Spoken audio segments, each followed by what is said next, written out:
خوشخبریاں آ رہی ہیں تو ہمیں آپ بھی کوئی اس کی مطلب کنفرم کر دیں کہ واقعی اس کو ہمیں خوشخبری ماننا چاہیے۔ جمیل صاحب، وزیر اعظم صاحب نے جو ٹویٹ کیا اس کے دو حصے ہیں۔ انہوں نے پہلے کہا کہ معیشت کی سمت درست ہو گئی ہے اور اس کی سپورٹ میں انہوں نے بتایا کہ کرنٹ اکاؤنٹ کا جو خسارہ ہے وہ سرپلس میں چلا گیا۔ آدھی حقیقت ہے، اس میں کوئی شک نہیں کہ جو ہمارا کرنٹ اکاؤنٹ کا خسارہ تھا وہ سرپلس میں چلا گیا ہے، یہ حقیقت پہ مبنی ہے۔ دوسرا جو انہوں نے معاشی سمت کے حوالے سے کہا، میں سمجھتا ہوں کہ وزیر اعظم صاحب کو ان کے ایڈوائزر بہت ہی بری طرح گمراہ کر رہے ہیں۔ ایک ڈیٹا پوائنٹ اٹھا کے پچھلے 1.5-2 سالوں سے ہم صرف اور صرف کرنٹ اکاؤنٹ سرپلس کی بات سن رہے ہیں کہ کرنٹ اکاؤنٹ سرپلس پازیٹیو ہو گیا، ہماری معیشت جو ہے وہ صحیح سمت میں چلی گئی۔ اس کو اگر آپ تشبیہ دینا چاہیں تو آپ سوچئے کہ ایک جنگل میں کوئی 200 درخت ہیں جن میں آگ لگی ہے، اور 1 یا 2 درخت جو ہیں وہ بچے ہیں، وہ بھی گرین ہیں، سبز ہیں، تو ان کو ہم دکھا دیتے ہیں پبلک کے سامنے کہ دیکھیے پورا جنگل بچا ہوا ہے۔ اس وقت معیشت کے اندر ایک آگ کا سماں ہے اور تقریباً بہت سارے کے سارے درخت جو ہیں ان میں آگ کا سماں ہے، ان کو آگ لگی ہوئی ہے۔ جو معیشت دانوں کی بحث ہے اس سے بالا تر ہو جائیں۔ آپ آ جائیں 22 کروڑ پاکستانیوں کی بحث، وہ یہ کہتے ہیں کہ آج سے 2 سال پہلے 35 روپے کلو آٹا مل رہا تھا، آج وہ 70-75 روپے ہے۔ وہ یہ کہتے ہیں کہ آج سے 2 سال پہلے 55 روپے کلو چینی تھی، آج وہ 115 سے تجاوز کر گئی ہے۔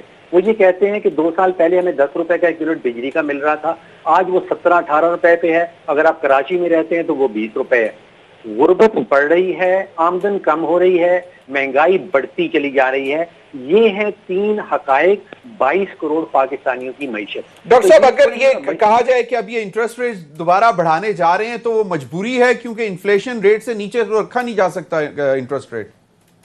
دیکھیے، یہ چیز تو ثابت ہو چکی ہے کہ ہمارے ہاں پاکستان کے اندر انٹرسٹ ریٹ اور مہنگائی کا قطعاً کوئی تعلق نہیں ہے۔ اچھا، یہ جو ہم جو ٹرین ہوئے ہیں ویسٹرن یونیورسٹیز میں جا کے، امریکہ، برطانیہ، وہاں کی یونیورسٹیز میں، وہاں پہ یہ قانون ضرور چلتا ہے، اکنامک کا قانون، کہ اگر انفلیشن کا ایک انٹرسٹ ریٹ سے ڈائریکٹ تعلق ہوتا ہے، وہاں کے رہنے والے ہر چیز سود پہ لیتے ہیں، ان کا گھر بھی سود پہ ہے، ان کی کار بھی سود پہ ہے، ان کا ٹیلی ویژن بھی سود پہ ہے۔ ہم تو یہاں 70-80% پاکستانی جو ہیں وہ اپنی 70-80% آمدن سبزیوں کے اوپر خرچ کرتے ہیں، کھانے کے اوپر خرچ کرتے ہیں۔ ان کا انٹرسٹ ریٹ سے نہ لینا نہ دینا کوئی تعلق نہیں ہے۔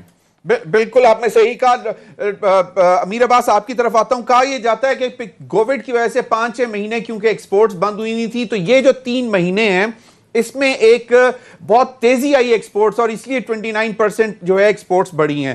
تو یہ جو پیچھے حالات ہیں، اور جس طرح ڈاکٹر صاحب نے کہا کہ مسئلہ تو صرف اور صرف مہنگائی اور عوام کا بھوک کا ہے اس وقت۔ دیکھیں ضمیر صاحب، اگر تو آپ نے ریمیٹنس بیسڈ اکانومی بنانی ہے تو پھر تو انا للہ و انا الیہ راجعون، یعنی ریمیٹنس کو آپ کوئی دنیا میں کسی اکانومی کا ماڈل تو نہیں کہہ سکتے نا آپ۔ ہاں، اگر آپ کی ریمیٹنس بڑی ہے تو آپ اس کو اپنے لیے بریدنگ سپیس کہہ سکتے ہیں کہ آپ کو موقع ملا ہے کہ آپ اپنی اکانومی کو تھوڑا سٹیبل کریں، آپ اپنے ڈالر کو سٹیبل کریں۔ اصل اکانومی تو ہے وہ تو یہ ہے کہ آپ دنیا میں بیچتے کیا ہیں، آپ پیدا کیا کرتے ہیں، آپ بناتے کیا ہیں، آپ کی پروڈکشن کیا ہے، وہ کتنی ویلیویبل ہے، وہ کتنی کمپٹیٹیو ہے دنیا کے اندر، وہ دنیا میں اس کی کوئی حیثیت ہے یا نہیں۔ یا آپ جو ہے وہ بنیادیں، جرابے اور نالے بنانے کے علاوہ کچھ اور دنیا میں بنا کے ہائی ٹیک ایکسپورٹ کر پائیں گے یا نہیں کر پائیں گے، کوئی ویلیویبل چیز کو ویلیو ایڈیشن کر پائیں گے یا نہیں کر پائیں گے۔ یہ ہے وہ اصل ایکسپورٹ بیسڈ اکانومی، اس کے اوپر تو ابھی تک ہمیں کچھ نظر نہیں آیا۔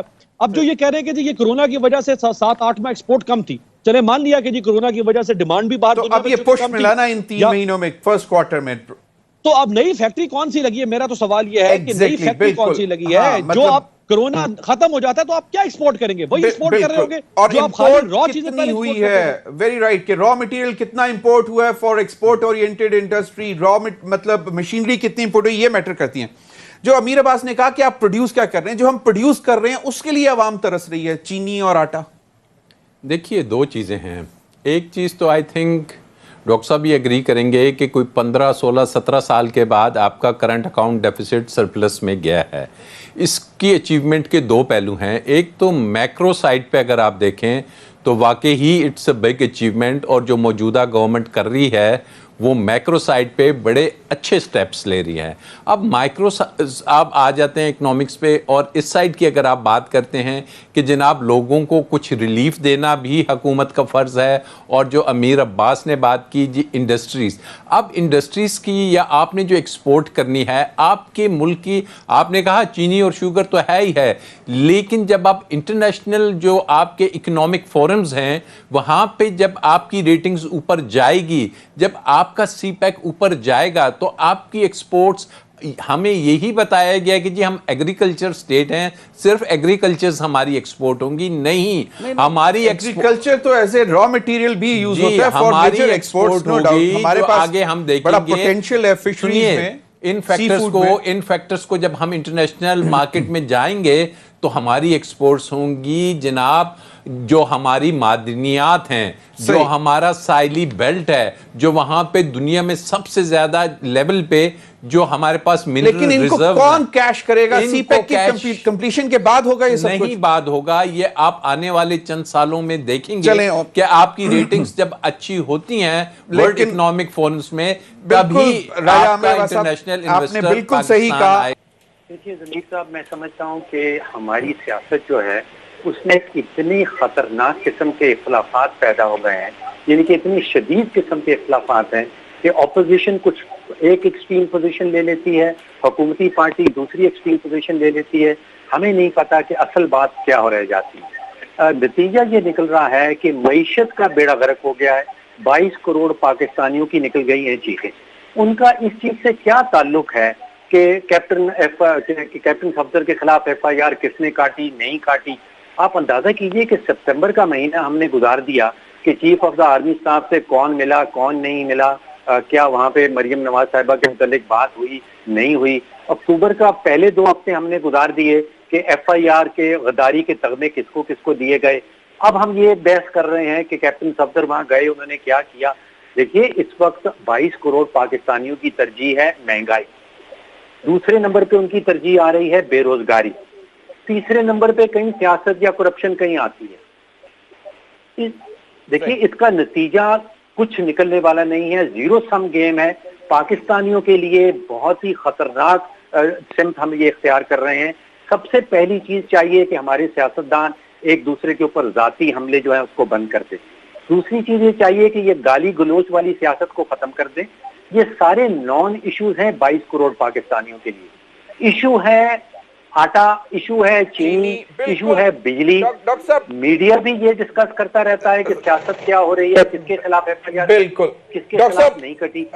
سوری ڈاکٹر صاحب, سوری معذرت سے مجھے کہا جا رہا ہے بریک کی طرف, but you have rightly doubt, اور پرائم منسٹر کا بھی ٹویٹ آیا ہے خوشخبری